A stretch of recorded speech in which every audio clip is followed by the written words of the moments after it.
Kidney disease in dogs and ways to handle it. Hey pup fans, today we've got a serious topic to discuss. We're talking kidney disease.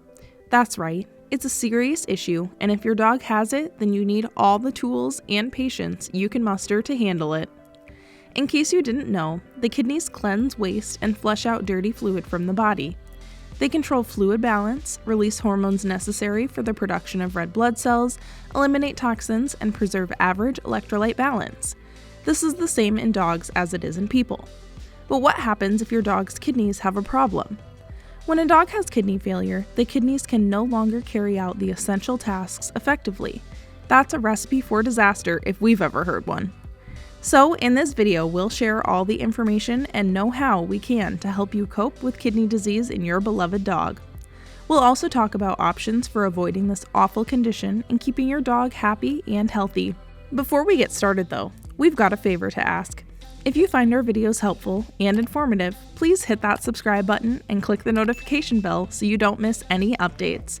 It really helps out the channel. Okay, pawtastic. Now let's get in the rough of it. We know that kidneys are responsible for keeping the blood, and by extension the body, clean of toxins. But what happens if there are too many toxins? This can lead to acute renal failure. But wait, what is acute renal failure? Acute renal failure impairs the kidney's capacity to remove waste from the body, which causes them to build up and make your dog ill. A common symptom of this in dogs is frequent urination and, as a result, dehydration. If you're not worried about the risks, you should be. Here are a few facts. Canines in stage 1 have a median survival time around 400 days. This is compared to between 200 to 400 days in stage 2 and 110 to 200 days in the third stage. And acute renal failure can also cause kidney function to decline suddenly.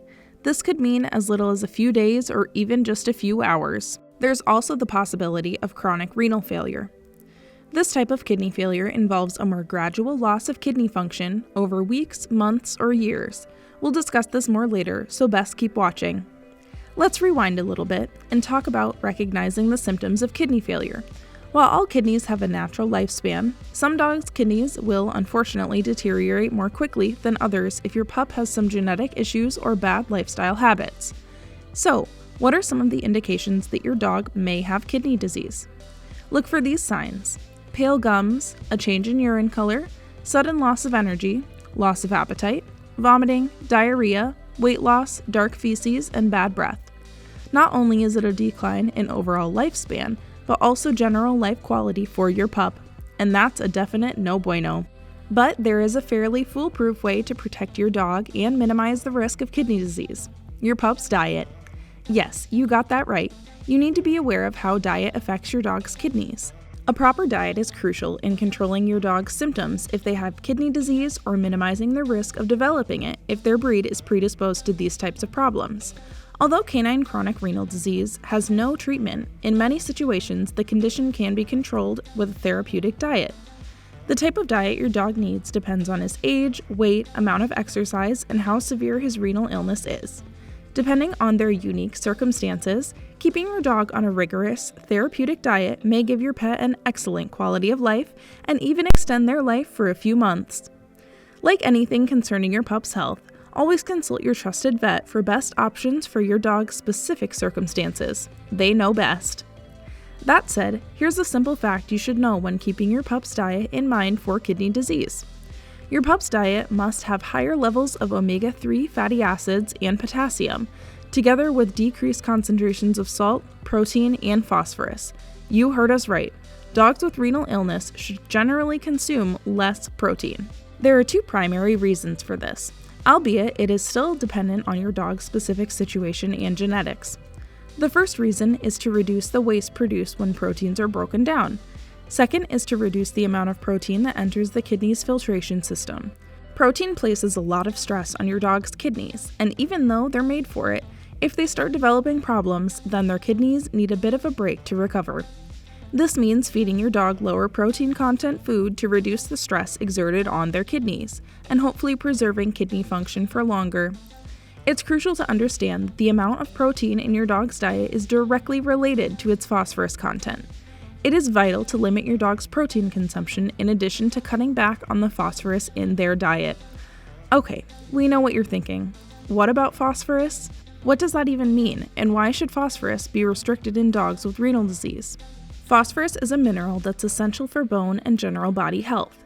It's normally a very small percentage of your diet, but is directly correlated with the amount of protein one consumes. When your dog consumes too much phosphorus, the kidneys get damaged and cannot maintain filtration. Phosphorus levels in your dog's blood increase as their kidneys start to fail. Increased phosphorus levels have been associated with many adverse effects, including vitamin D deficiency and a decreased capacity for your dog's body to utilize calcium. This often leads to chronic kidney disease, which means potentially more severe organ damage. Okay, I mentioned that I talk about it, so here it is.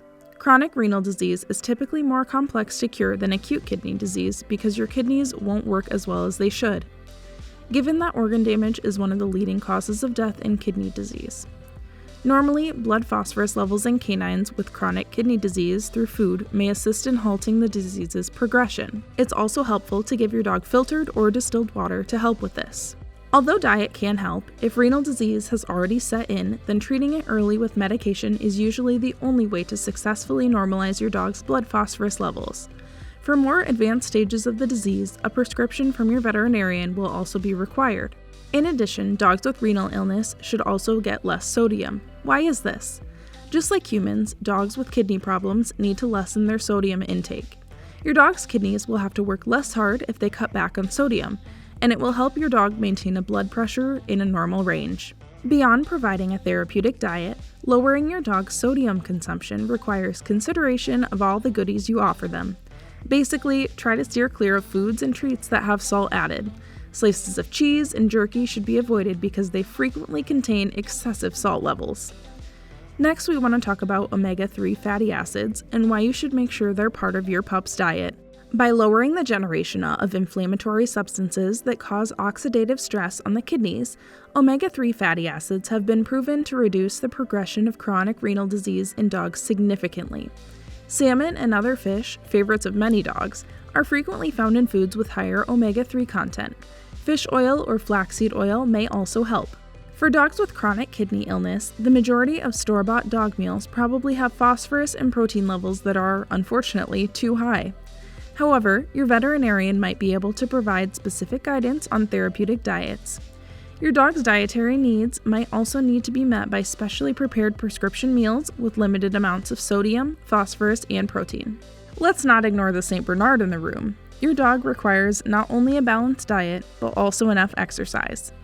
Taking your dog for walks, playing with them, and just enjoying time outside together are great ways to do this. However, we need to emphasize, while changes in your dog's diet and exercise help prevent the risk of kidney disease, it's not a guarantee for your canine.